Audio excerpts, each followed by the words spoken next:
people, it's your girl Adiola. So yes, Friday was Democracy Day in Nigeria. Can you believe it? Because it didn't even feel like it was. You know, it used to be a big deal in Nigeria, but you know, with the leaders that we have at the moment, Father Oga Buhari, you know, too, because you're watching. I mean, we saw your Democracy Day speech, Mr. President. In case you're watching it, it's still as boring as ever. No offense, but do you ever watch yourself? I'm just trying to be real with you. You know, I'm the only one that will tell you the truth. I'm very sure that even the cameraman fell asleep. Like, seriously though, for how long would you read to Nigerians? Oga Buhari, I don't get it. Can you just talk to us at least once in a while? At least for once, you know? Like, I actually tried to follow. Like, God knows I tried, you know? Father, I tried to follow, but it was actually easier for me to just read than watch you. Since the transcript was also out. And who wrote that crap, by the way? Who wrote the crap? But I felt me, of course. Benny, I want on it. Stop lying.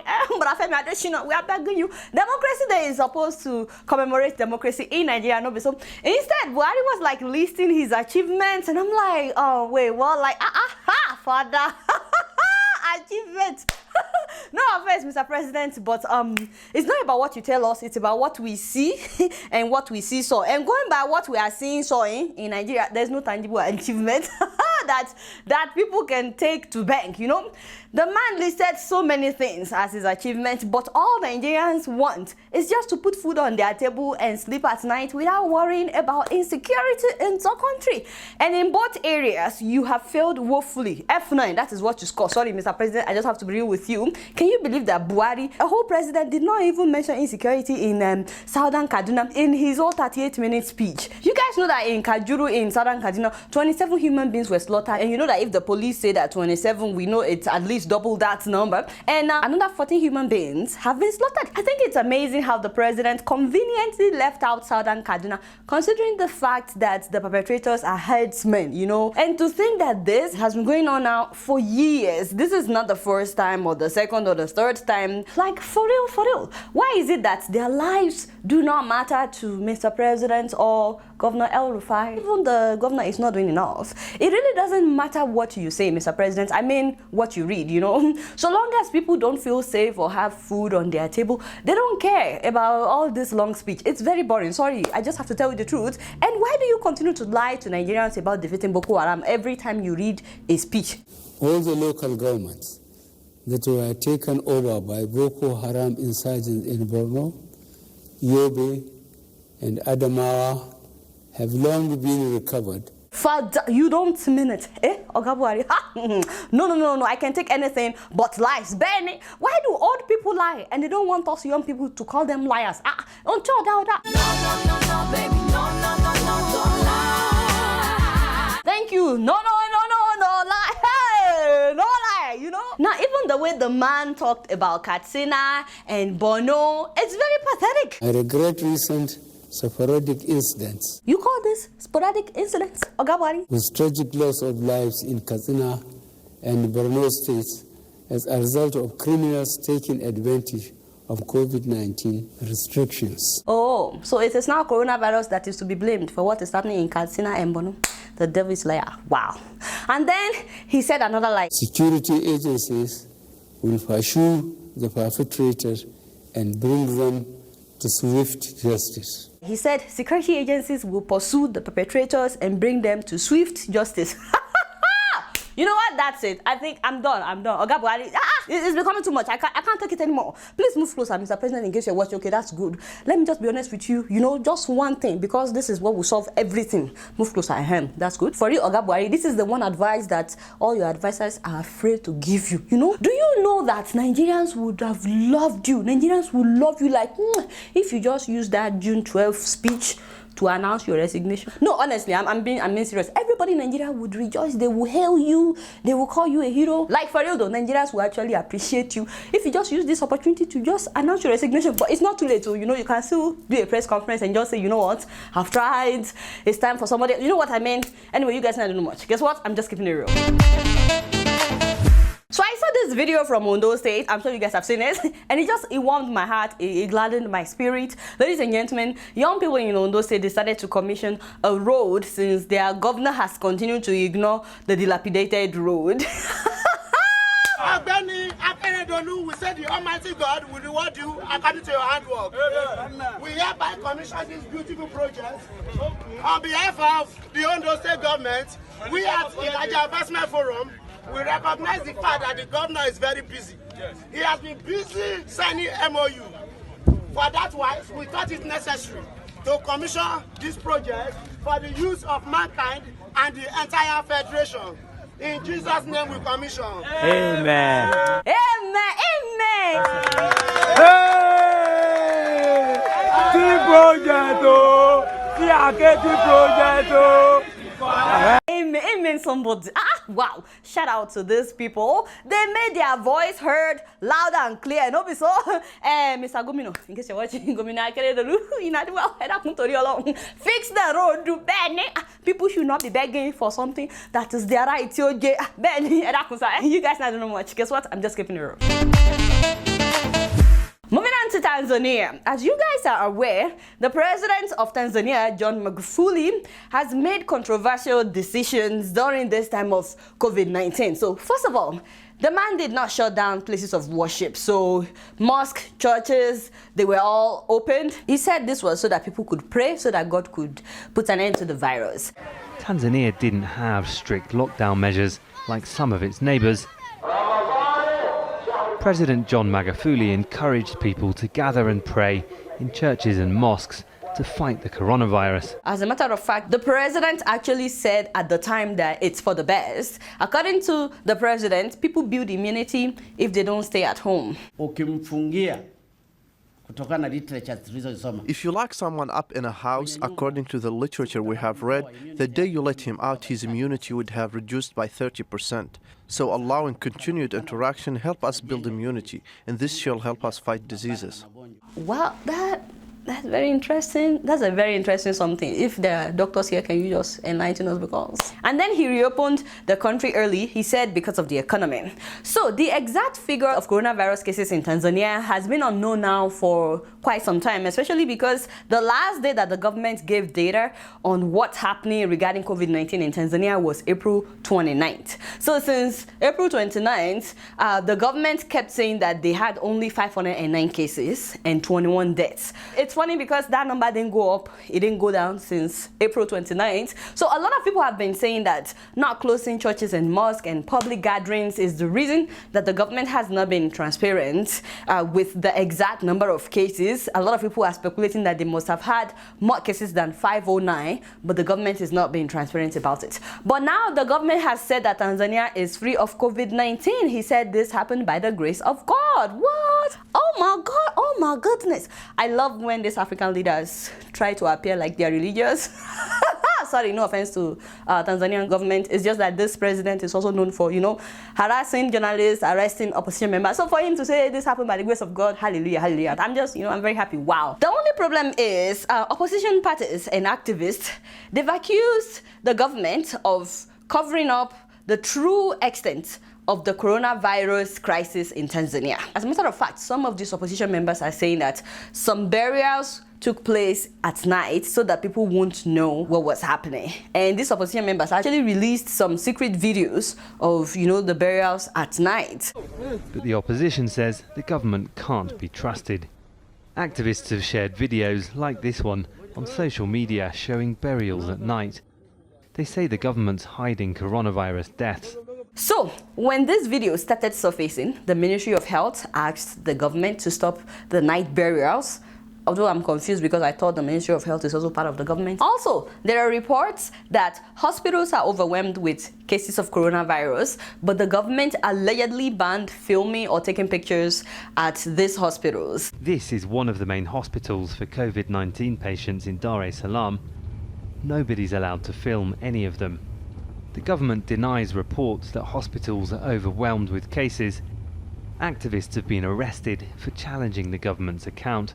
Okay, now all this happened before Tanzania said that they were coronavirus free, and now universities and schools have reopened in Tanzania with hand washing stations, wearing of masks, social distancing, and so on and so forth. So when Al Jazeera reported that the government is covering up COVID-19 cases, there were some Tanzanians online who said that Al Jazeera was lying. Some of them actually said there is no COVID-19 in Tanzania, and then some of them said there is, but it's not powerful, that it's just like flu in Tanzania, and that they're able to manage it well. Meanwhile, there are some Tanzanians who are saying that the Western media is just trying to paint them bad because their president once revealed that the testing kits are not accurate. I'm sure you guys have seen that video where the president of Tanzania said that the test kit confirmed animals and plants as COVID-19 positive. Magufuli, who's been consistently downplayed the effect of the virus, said on Sunday that he had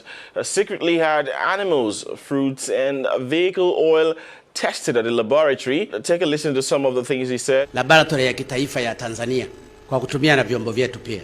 Sample ya ndege Kware imekuwa positive. Maana yake maji mle ndani zilizotolewa mle kwenye papai ni positive.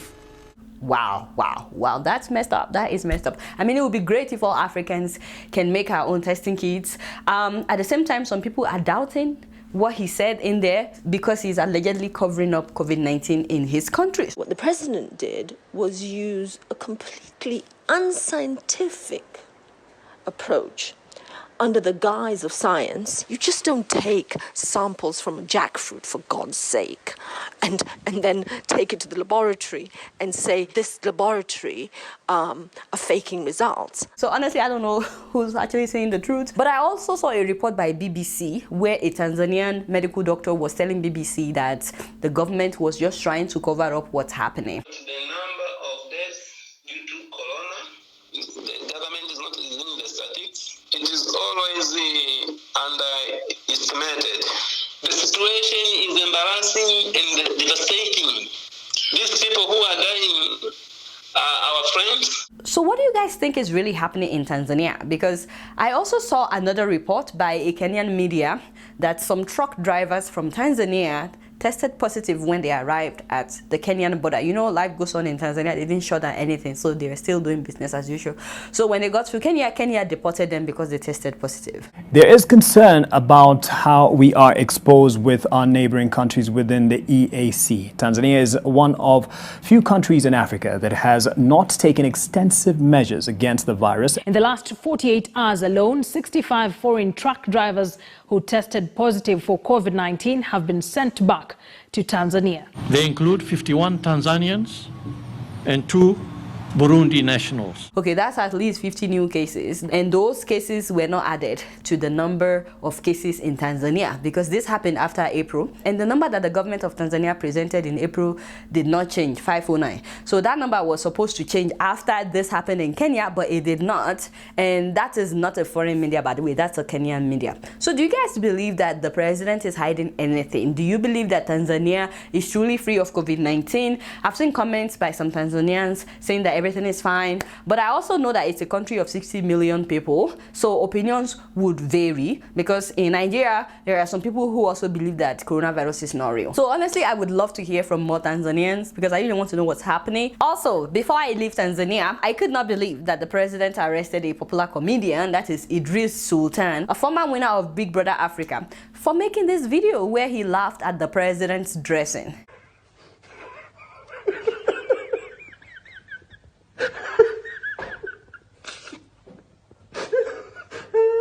He didn't say anything. Did he even say anything? No, he didn't. He was just laughing. I don't understand. Why are some African leaders so touchy? Like, somebody cannot play with you again? I don't understand. People cannot laugh at you. How is it a crime to laugh? I mean, the thing is funny. Look at the way the man was. It is very funny. This president of Tanzania is becoming something else. I mean, he also arrests and jails journalists. Yeah, I've even seen a video where police tortured journalists on camera. Like, who does that? So they arrested this man for making fun of the president, and they detained the guy for a week. A whole week. Thank God that they've released him, but a whole week, seriously. So let me know what you guys think about Tanzania, what the president did to the comedian. Also, let me know what you think about Tanzania being free of COVID-19. If they are truly really free of COVID-19. Me, I'm happy. I'm very excited for them. I'm very, very happy about that. But is it possible that the president is covering up, you know, cases of COVID-19? Let me know what you guys think. You guys don't know much. Guess what? I'm just keeping it real. Moving on to Burundi, ladies and gentlemen. Father. Did you guys hear that the president died? Father, I said, At the age of 55, quite young. They said that the man had a heart attack. I said, Father. By the way, it always sounds unbelievable that some people can die. Then I'm talking about dictators, you know, or people who act like dictators, you understand? Because when this man was alive, Father, the man changed the constitution to run for the third time by fire by force. Remember? And then a lot of people died for protesting and standing against the president. Journalists were arrested. Some of them were jailed. People were forced to witness execution and torture so that they could be afraid of the government. Like, seriously, in this day and age. In fact, while in detention, some opposition members were put next to dead bodies so that they would be afraid. Also, some of them were forced to eat feces in detention. Just imagine. And all this was happening while his wife calls herself a pastor. That is the equation that I still do not understand. I mean, they still hold church services, so, you know, and she will preach. It's very bizarre, very, very bizarre. As a matter of fact, I remember this president declaring National Day of Prayer. He said the whole country should pray. At the same time, he was getting journalists, he was killing people, and he said people should pray for God to fix the country. I said the devil is a liar. Now, so when somebody lives that kind of a life, that is why it's shocking to hear that that kind of person can die. We say, eh? But now the interesting thing is, people are saying, you know, people, they've been talking. They are saying that he died of COVID-19.